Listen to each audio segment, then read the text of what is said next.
Hey everybody, Ryan Feldthouse from Feldthouse Family Woodworks, and today I'm going to give you guys a little maker's tip. I've seen this topic come up in several cutting board groups and hobbyist groups and stuff like that, where people ask about getting clean glue joints in your end grain glue up, especially on dark species like walnut or sapele or something where you have a really dark wood that can potentially contrast the glue line. So here I have my end grain glue up, and when you pull your piece off of the crosscut sled, you're going to typically get a lot of just like kind of little burrs and little scuzzies on the end of your piece. And these little burrs and these little imperfections in that glue joint can translate to separation in the glue seam. So it just might be like a small little piece, but it can cause a small amount of separation, and that's going to translate into a more predominant glue joint, and that's going to obviously show up after you apply your finish. So one thing that I like to do is here I have a stone, a nice flat stone. I like to go and get stones from like a local countertop supplier. I got this one, they just gave it to me for free. They allowed me to sift through their garbage bin, and I just pulled this stone out.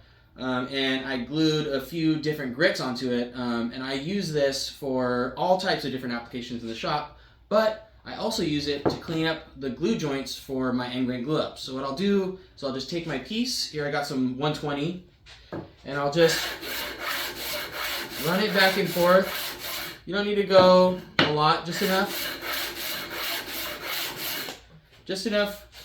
essentially just to knock off all the different little burrs and little scuzzies and just get it clean. And then I'll just go through and do that to my whole glue up.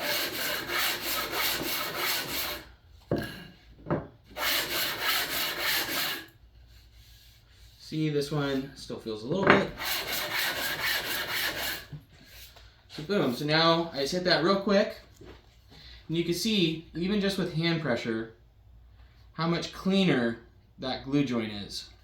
So here's one that I just hit quickly for a second, and then here I'll grab a glue joint that I haven't done yet.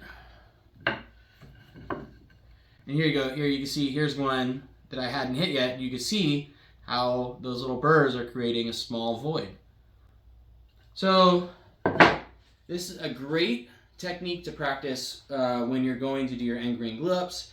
If you've been having that issue where you're still seeing that glue seam in your finished product, especially after the oil, especially with something like a darker species like walnut or sapele or something, practice this technique. It's really going to work, and I think that you'll be very happy with the results you get.